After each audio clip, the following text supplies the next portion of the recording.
વાત આગળ રાજકોટની કરીએ। રાજકોટમાં જીબીના કંટ્રોલ રૂમની બેદરકારી, લાઇટ કાપી રિસીવર નીચે મૂક્યાનો વિડીયો વાયરલ થયો છે। રિસીવર નીચે મૂકીને કર્મચારી આરામના મૂડમાં જોવા મળી રહ્યા છે। જામ ટાવર પાસેના કંટ્રોલ રૂમનો આ વિડીયો વાયરલ થયા છે। જો કે ગ્રાહકો દ્વારા સતત ફોન કરવામાં આવ્યા, 20 જેટલા ફોન કર્યા છતાં પણ એક પણ ફોનનો જવાબ ન મળ્યો।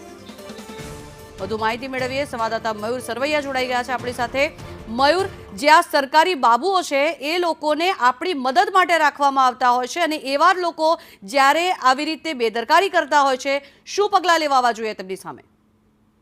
બિલકુલ, પીજીવીસીએલની વધુ એક બેદરકારી જે છે તે સામે આવી છે। જામ ટાવર પાસે જે પીજીવીસીએલની કંટ્રોલ રૂમ આવેલો છે, તેમના કર્મચારીઓ રાત્રિના આરામ ફરમાવતા હોય તે પ્રકારના વિડીયો જે છે તે અગાઉ પણ વાયરલ થઈ ચૂક્યા છે। પરંતુ એક જાગૃત ગ્રાહક જે છે કે જે તેમના વિસ્તારની અંદર ગઈકાલે રાત્રિના લાઇટનો કાપ મળ્યો હતો અને ત્યારબાદ તેમને 20 જેટલા ફોન કંટ્રોલ રૂમમાં કર્યા હતા, પરંતુ એક પણ ફોન જે છે તેમનો જવાબ તેમને ન મળતા તે જાગૃત ગ્રાહક જે છે તેઓ વિડીયો ઉતારવાની સાથે જે પીજીવીસીએલનો કંટ્રોલ રૂમ છે ત્યાં પહોંચ્યા હતા અને ત્યાં રિસીવર જે છે તે ઉપર મૂકી દેવામાં આવ્યું હતું। જી આભાર મયુર, સમગ્ર માહિતી